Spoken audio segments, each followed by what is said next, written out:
Now joined by Joey Logano, driver of the number 22 Moneyline Ford. We'll go ahead and open the floor to questions. If you have a question, please raise your hand. We'll get a wireless microphone to you. Start right up here at the front. Jacob Zillman, Speed Sport Magazine. Joey, with the ARCA Series being here this week, you really kind of got your launch as a development driver back, ran some races for Venturini Motorsports. What was that experience like, and what made them a good development situation for you as you were trying to work your way up into the National Series? Yeah, I think at the time I was running a lot of the K&N Pro Series races before that, and you only got to run some of the bigger tracks, and big tracks were considered Dover and New Hampshire. It's just still only a mile long. We consider those short tracks in today's world, with in the Cup world at least. But ARCA was a great avenue to be able to get experience on mile and a halves, super speedways, things like that. So Pocono, when you go there for the first time, a track that's so difficult and different than most other racetracks you go to, having those laps and experience was something that helped me as a driver quite a bit.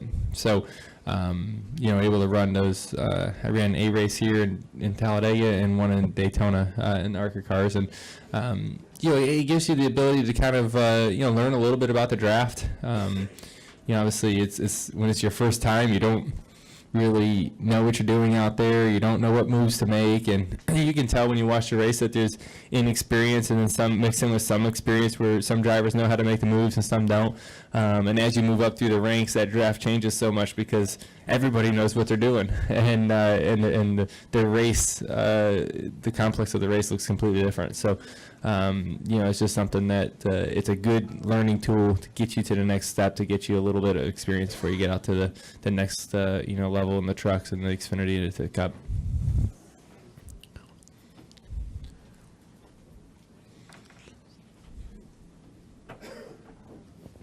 Go back to Kelly.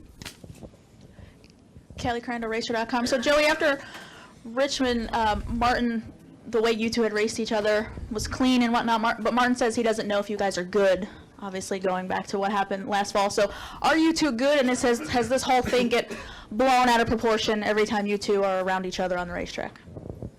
I've never had a problem with him, so I guess that's his question to answer. No, I've never. I mean, hey, we were racing there towards the end of the race. I didn't feel like I got there in time to be able to make any moves. I needed to get by Clint a few laps earlier.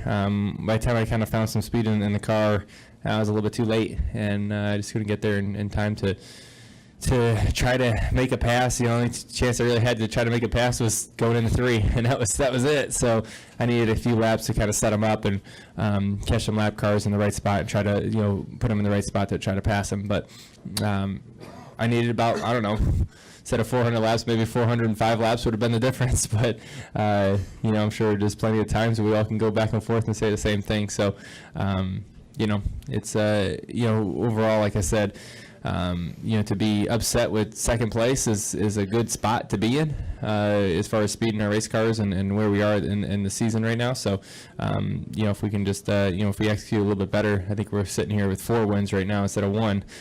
So we just gotta, like I said, after Richmond, just clean up some of our mistakes throughout the whole team, myself included. And when we clean those up, we'll have definitely more victories under our belt. Go to Caleb. Caleb Whistler kicking the tires on net. The season enters the second quarter. How would you summarize the first quarter, and what do you feel like you need for the second quarter? Yeah, I think we came out of the gate strong. The car has been fast. If I go through some of the races, Atlanta, we were in position to win with a loose wheel. I had to come down, in the last run. California, we finished second, and we should have finished there. We weren't fast enough to win there. When I look at some other races, Bristol, we were in position to win. In strategy, bit us a little bit. Richmond, you can argue, when we lost the lead coming down pit road, was the difference of losing control of the race, which could have been the win. There's a lot of ifs, ands, and buts throughout the first quarter of the season where, I feel like we were in position to win and we didn't capitalize. So, for me, I guess that only gives you a B, right? Because you got the speed and we didn't capitalize on the victories. But we have, solid finishes because we have speed in our cars. We're sitting second in points. We're not far out of where we need to be. But, it's tough to give those wins away when they're sitting right in front of you. But, we got a long ways before the playoff starts. And I know I'm confident we're going to clean that stuff up. It's not a big deal. I think we'll get to that point. It's just all about maintaining the speed that we have right now. That's the biggest piece is the speed that the Penske cars have and even the Gibbs cars have. It's going to be harder and harder to maintain that gap that we got. So we got to keep working hard to keep that as long as possible. Go to Chris. Chris Knight, catchfence.com. Joey, multiple times this week, it's been mentioned that your craft of bump drafting is the best in the business, and I was just wondering, how do you feel like you've developed that craft and maintained it throughout your career, and how much do you expect to use it this weekend? I don't know how the draft's going to work this week, but I do feel like as far as the bump draft is something that I've worked on a lot in Xfinity cars or even when we tandemed. I felt like I was able to do a good job at being able to latch on and stay attached for a long time when we were able to do that. So I kind of hope it gets to that point because I feel like it falls into a strength of mine. We'll have to kind of wait and see. I think this practice is going to be interesting to see if anyone can lock on to bumpers and go faster. With that big spoiler, there's so much what ifs we don't really know. So I think after you get through this practice here, we're going to really have a general idea somewhat of how we're going to go fast, how this race is going to play out, and what we need in our race cars. And then I think at that point we'll at least have something to go to work on. But Todd and I were talking about it before we got here. It's like, well, this can happen, this can happen, this can. It's like 4 or 5 scenarios that can't happen, and on how this race is going to play out. And until we get on the racetrack, we don't know. That's the facts of it. So we'll figure it out here in a few minutes. We'll go to Rich, Lee, and then Claire. Rich Colbert with the Motor Racing Network. With Mother's Day coming up, talk about your mom and the influence she had on your career and the impact.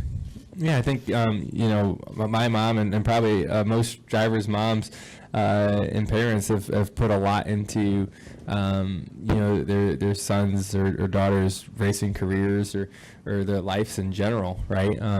Even outside of racing, your mom plays a huge role in what we do and how we get here. And I remember growing up racing. My mom, she's a typical Italian mom that cooks a lot of food. And every time we go to the racetrack, we won when it came to best food at the racetrack. We had more food than we could handle, which I think made people want to work on our race team, so that was good. Most of them were volunteers, so it was kind of a we'll work for food moment, and at least we had a lot of good food. So that was a fun piece and a good thing. Go to Lee. Lee Spencer, RacingBoys.com. Kind of curious, the Penske Fords, they've just been lights out here in the past, but you almost kind of wish that it wasn't so political when it came to racing at this track and at Daytona, just so you could, find the best car to go with if necessary and not always have to rely on your teammates or another Ford. Not really, because I kind of think the political game, if you want to call it that, is kind of it's part of the competition, right? It's part of the fun of it. You're going to need help to be able to overcome other cars, right? To be able to beat other cars, other teams, you have to work together now. The draft has changed so much over the last few years.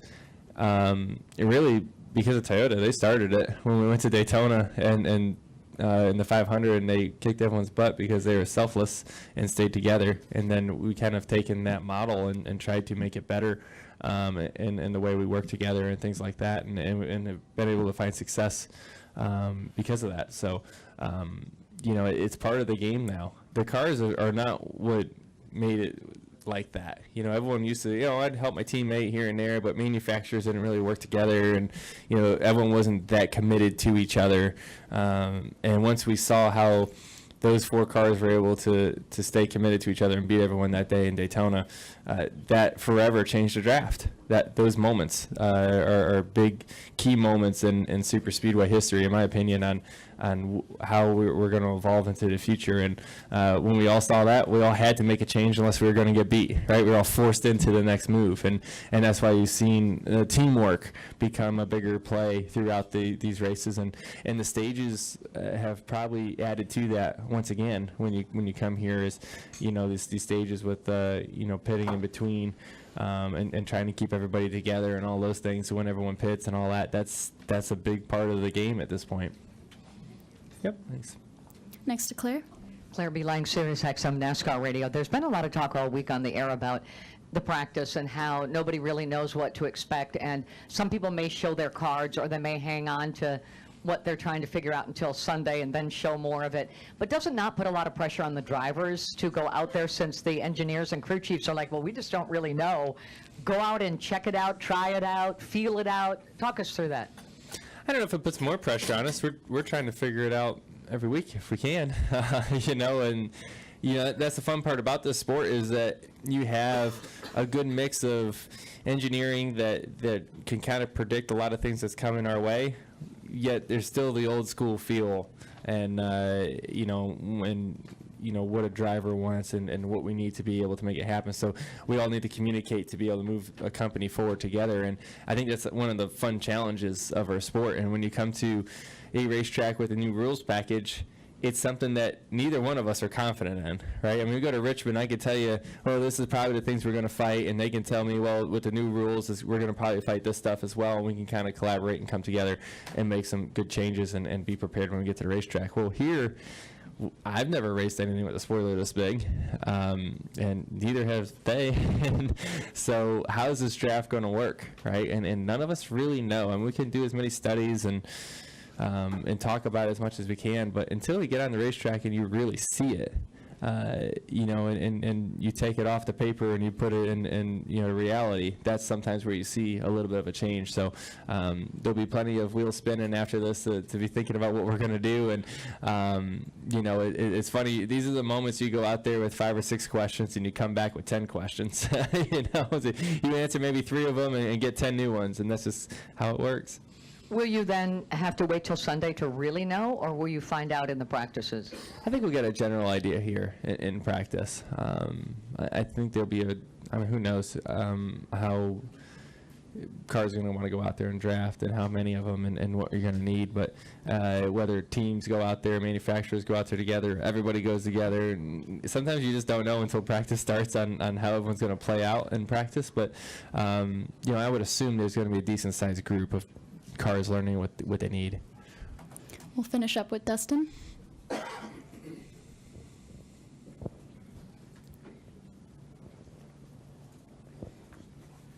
Dustin Long, NBC Sports. So, Joey, how does somebody prepare for the unknown?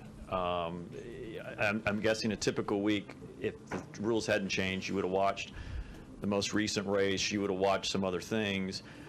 So did you suddenly have all this other free time for your child now, or were you watching the 2010 Talladega race to look at tandem drafting reminder? How does somebody prepare so that when they're on the track and you start seeing things, you along with your experience can put the 2 and 2 together and answer some of those questions?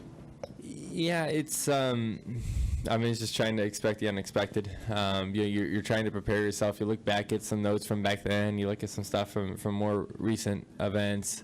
You know, and honestly, I think a lot of that prep work that you typically do maybe just gets shifted to Friday night, Saturday night type of stuff. You know, and you know, because you don't know you don't want to just overload yourself with 3 different races and you don't know what's going on and you can't pick anything out. I think it's for me at least, it's, you know, probably a little better for me to just kind of figure out what we got here first, and then kind of you know, study and kind of add to the strategy of what we need from there. So this is an easier week going. I don't know if I'd call it easier. because you're still thinking about what can happen a lot, so I don't think it makes it any easier from that case at all. Yeah. Joey, thank you, and good luck this weekend. All right, great. Thanks.